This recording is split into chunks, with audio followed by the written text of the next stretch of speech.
In today's show, we're taking a look from Mattel, Netflix Masterverse, Masters of the Universe Revolution, Emperor Hordak. Stay tuned.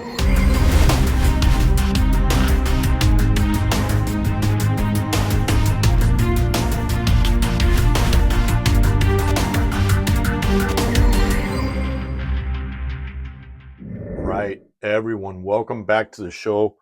Welcome to R.P.Animations. I'm your host, Red, and today I am excited to review this figure, Hordak the Emperor. Now, honestly, I really think this guy gets a bad rap in the She-Ra series, which I never saw. I saw He-Man, but with this new remake of the Masters of the Universe Revolution, when he was there, I think it was short-lived. And I think this guy has more potential to be a true menace than anything else. Now, we're going to begin the housekeeping, but I want to share something unique with you guys. We'll look at the staff, but look how classy this is. They put in, to preserve the other hands, I believe, these are hands here for him in this little baggie, man. How classy is that? So we're gonna, I got my trusty scissors here. I'm just gonna cut here, get that out of the way for you. And look at this, guys. This is, you can't beat this with the ugly stick. We get two fisted hands. You could see, the black nail there. There's the detail. So probably, I think this is the second He-Man or third, I'm not sure, Masters of the Universe that I've done. So you guys, I'll have to go back. Like I said, I've got over 600 videos done. Majority of Mcfarlane never got a thank you, but hey, that's, it is what it is, man. Us peons don't get the love. But here's his staff. Look at the details on that. And my understanding of this guy is that in Eternia, or in that world, he possesses more technology than magic. And I'm going to look more into this guy. But I really think, guys, that if you're not lazy and you pick up the comic books, especially the little ones that came in when you bought the original figures, the little comic books, they were extremely dark compared to the animation. So that always used to puzzle me why, for example, in the comic book, Skeletor had half of a sword and He-Man half of the sword and put together, and He-Man never turned into Prince Adam. He was always He-Man.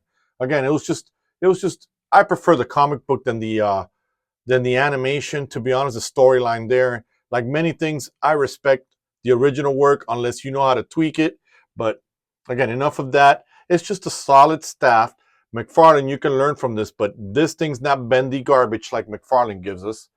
And I'll show you Hordak, but I like to at least put the staff in his hand first so you guys can see how that goes. And hopefully, and guys, and his hands are a little bit flexible. And as you can see, bam and bam. Look at that. Well, there it is. There's the bloopers that you guys love. There he is with the staff, looking good. And overall, let's go ahead and remove the staff and the hands from him to see how easy that is. Let's see how that goes. Boom. Took that hand off. Took that hand off. No problem. Put the fist on him. Now the pegs, guys, are extremely small, so be careful. Sorry I hit the camera there. My apologies, guys. Okay, that went in there, but I didn't hear like a little pop or anything like that. So that goes there like that. So the uniform looks like it doesn't come off like the uniform that came with Trapjaw. So you don't definitely get that, but I like it. It's just simple. I don't need anything else. Simple is better, to the point. I was thinking that these arm guards were going to stop the articulation like I see there, part of the uniform or what he's wearing, but no, Looks good, looks great on there. So now let me bring Hordak in real quickly so you can look at his face. Look at that. Guys, this is a perfect stand-in for Desaad. You cannot tell me it does not. Look at that. You can't tell me this is not a perfect stand-in. But again, a lot of you are with that nonsense that it has to be canon, and unless somebody makes a Desaad, you won't use anything else. So let's check and see what the articulation is like on this figure. Obviously, with this head here, if you're an animator, give me a second. Let me see how we can finagle. So if you're an animator, you're going to have a world of hurt because this thing gets in the way and this uniform doesn't come off. At least I can't see where you can take it off, and I'm not about to experiment. I like this figure too much. The hands do extend at a 90 degrees there. Do we get a bicep swivel? It looks like you do have one there. Yes, you do. Sorry, guys, I keep hitting the camera. Sorry about that. Now, the cape is not wired. It's just a fabric there. You get, it looks like you get a double hinge or maybe a one hinge. I can't tell. The hands do swivel and they do articulate up and down. As far as the center of the body, you definitely get that swivel there. Does it in, you do get a, wow, you get a thigh swivel with this. Double jointed knees. You get no toe articulation, so sorry guys, you can't have it all. But you do get a swivel in the feet, but no toe articulation, but you definitely can swing it around there like that. So overall, Hordak does get the seal of approval from Red. The uniform's got Red written all over it. For some reason, this thing here is all to the side. I'm not sure why they did it like that. Let me see if I can straighten this out, guys.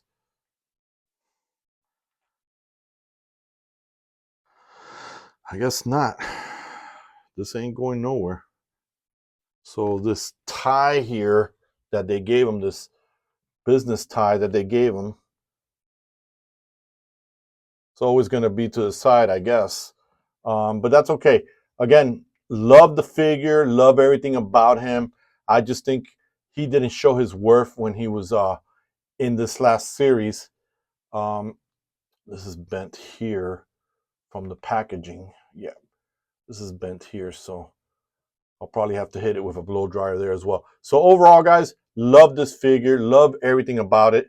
Let me know your thoughts, guys. Is this something that you will be picking up for your collection? Is this a character you want?